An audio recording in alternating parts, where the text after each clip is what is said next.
It's great to be joined today by Tara Isabella Burton, who is the author of Strange Rites, New Religions for a Godless World, and the novel Social Creature. Tara, it's so great to have you on. Oh, thank you so much for having me. I'm delighted to be here. So many of us and many in my audience have seen the studies that show that adherence to organized religion and identification as religious and as members of individual religions have declined in the United States. But there's another sort of side to this, which is the idea of spirituality, which can take a lot of different forms.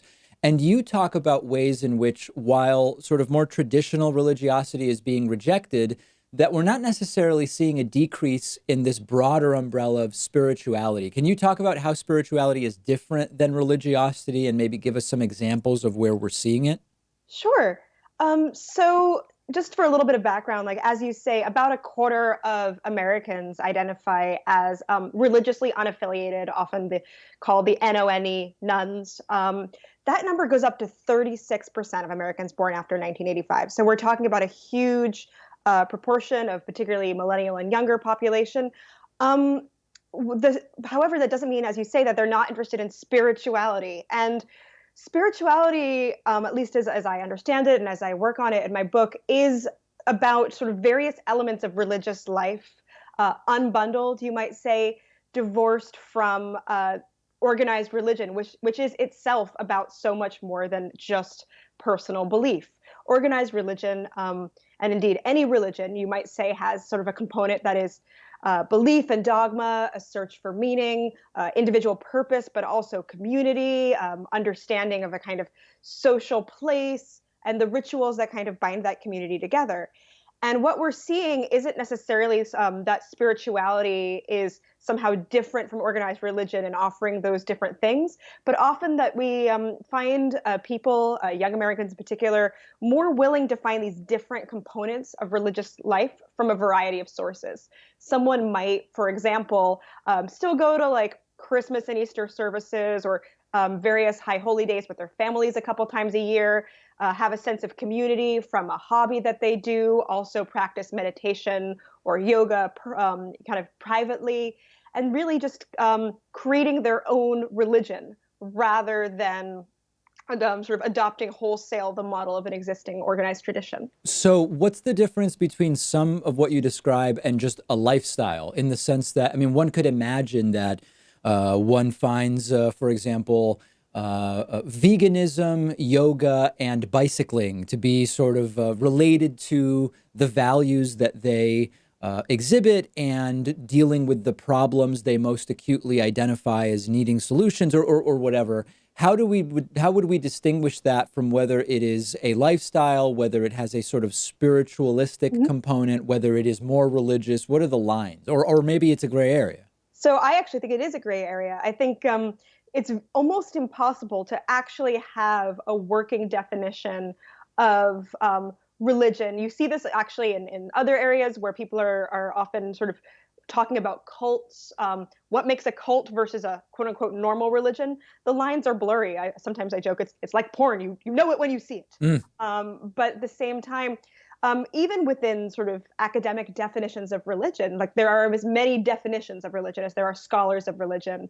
In my book, I talk about sort of Durkheim or Clifford Geertz, all of whom see religion as completely different. It's about belief. No, it's about society. No, it's about symbols and sort of a shared understanding. All of these things are also true more broadly. So I think a useful way to think about it is not kind of, is this a religion? Is it not a religion? But looking at the ways in which organized religions have traditionally been kind of transmission vectors or places for a lot of the components of religious life all at once. You know, your sense of meaning, your sense of purpose, your sense of community, and your sense of ritual largely coming from one place. This was all the more true when, for example, where you worshipped on Sunday or any other day of the week for that matter would also be where you met people you were most likely to perhaps form a relationship and marry and have children with, a community that sort of supported you through your various life stages.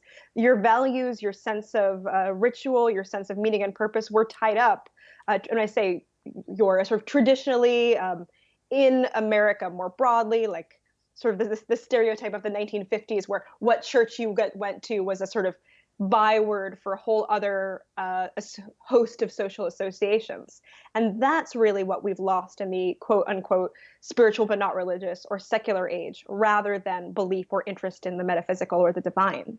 Well, thinking earlier than the 1950s, in earlier human history, there was a time which I find very interesting where membership in a religious group actually conferred an evolutionary advantage in the sense Mm. that you were far more likely, if you got along with the people around you than if you didn't, to survive and to have enough food to eat and to go on to have children and procreate and pass on your genes. That element of religion has dramatically diminished. Certainly, we could probably find some places in the world where it exists, but in modern Western world, that's not a factor.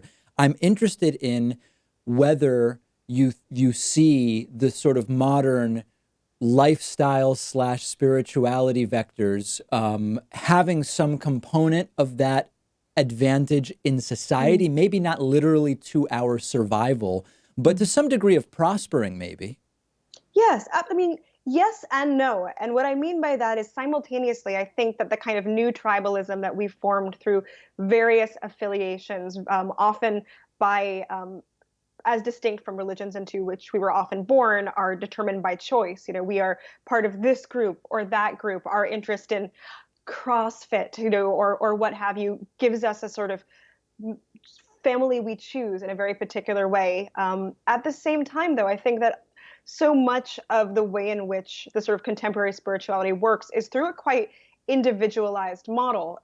We basically each make our own religion, in that we, and I say we sort of more broadly, but particularly young Americans tend to be more likely to mix and match. Even, and this isn't exclusive to people who call themselves religious nuns. There was a 2018 Pew study that found that about 30% of self-identified Christians also said, like, I believe in reincarnations. About a similar number said they believe in psychics, astrology, things that are not traditionally understood within the Orthodox Christian umbrella.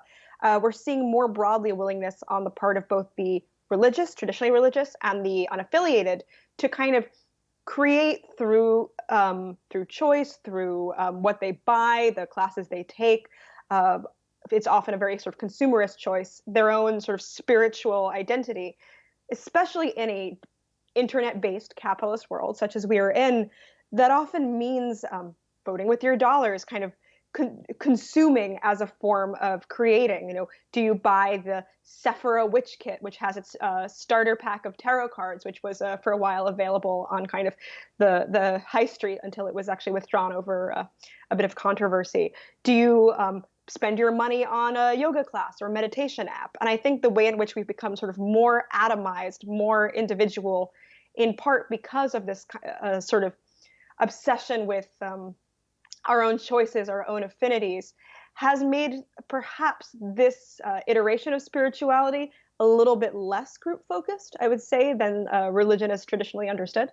Well, one of the interesting things that you mentioned gets into some of the examples that relate to one of the characteristics that's often present in certainly the more devout areas of the traditional religions is that there's not a very strong sort of error correcting mechanism the way science has, where questioning the beliefs and changing the beliefs is welcomed. A lot of times the community leader in more established religions doesn't welcome people coming in and saying, I think that you're actually wrong about this, that, the other thing, and saying, hey, we made a mistake, let's change what the scriptures are.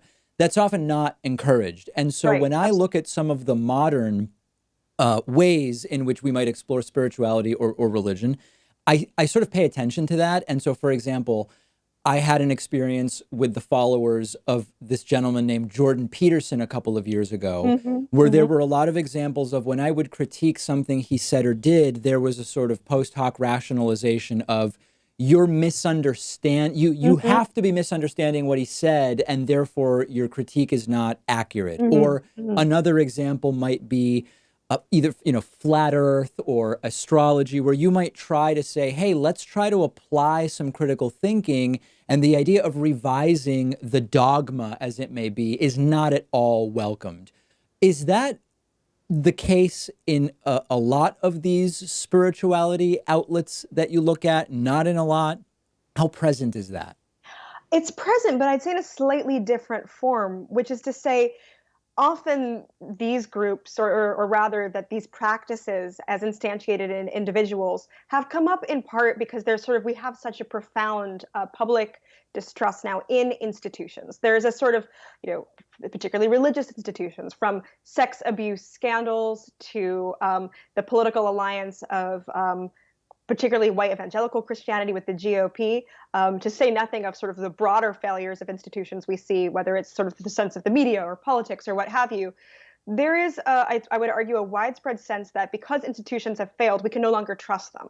What do you do when you can't trust an institution, when you can't trust science, or you think you can't trust science or journalists or the establishment? You turn it inwards. There's a sense in which it is sort of similarly, perhaps, it is, I don't want to say anti-intellectual, perhaps that's too strong, but intuitional. There are a lot of these movements, from wellness culture to an extent, even some of the followers of Jordan Peterson in a certain way, although he is a sort of leader, which adds a different dimension. But the idea is that you turn inward, you focus on yourself, which is what you can control and what you can rely on. And I think that you often find that in a lot of the conspiracy theorists, and even the way that a lot of like Jordan Peterson fans will sort of talk about him versus the sort of the PC establishment that's hiding truths from you. There is a very much an anti-establishment, anti-institutional strain to a lot of these beliefs.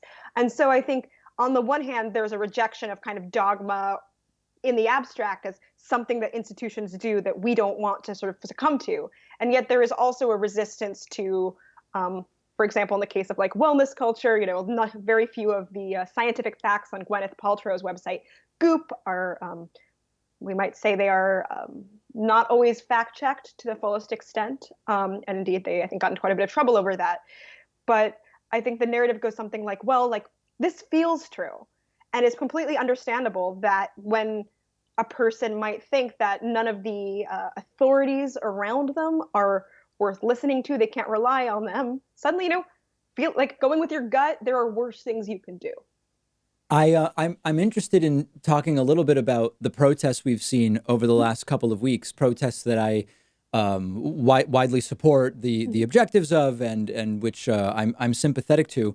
I've seen some examples. I don't have feel the need to say this is a lot or not a lot, but I've seen examples of what seem almost like pseudo-religious types of moments where black people in large groups are, I'm sorry, white people in large groups apologize to black people for their privilege, or calls for white people to give the black people at the protest money and some kind of symbolic reparations. That things that to me start to feel a little bit cult-like, and that they go beyond sort of the activism component to it. How should we be applying this religiosity, spirituality analysis to the movement we're seeing take hold over the last couple of weeks? Sure. I think speaking more broadly about the social justice movement, as I do in the book, I mean, I think it's absolutely right to apply the scholar of religion's lens or the religious lens to it. And I think that when people often do that sort of, it's often a charge that is leveled against the social justice movement from the Yes. right.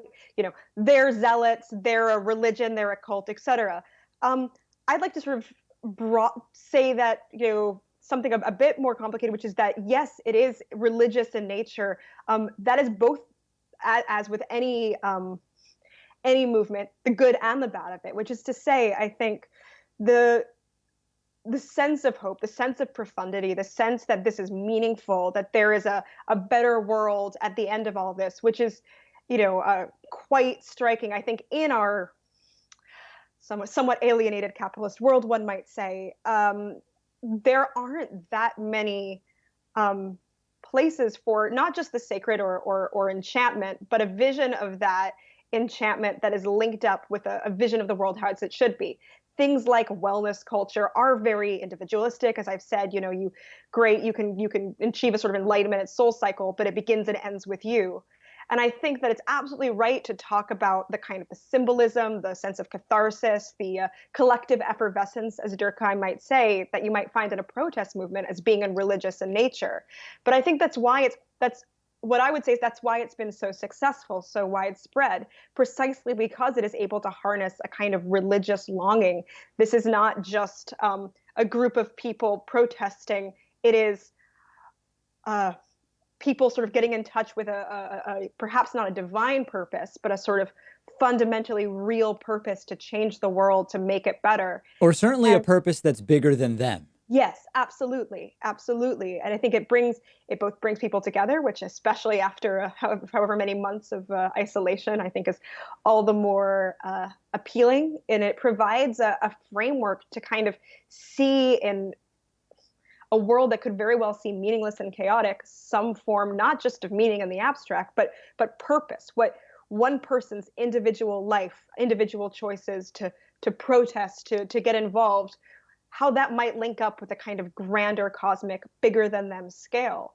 So I think that it's absolutely right to think about it in terms of religion, but also sort of the question to ask is not like, are they a religion and therefore should it be sort of discounted as irrational, but rather as a religion, what is this offering that other forms of living in 2020 aren't necessarily offering? You know, why is this so meaningful and compelling? Very, very interesting. We've been speaking with Tara Isabella Burton, who's author of Strange Rites, New Religions for a Godless World, and also author of the novel Social Creature. Tara, so great having you on. I really appreciate it. Thank you so much. It was lovely.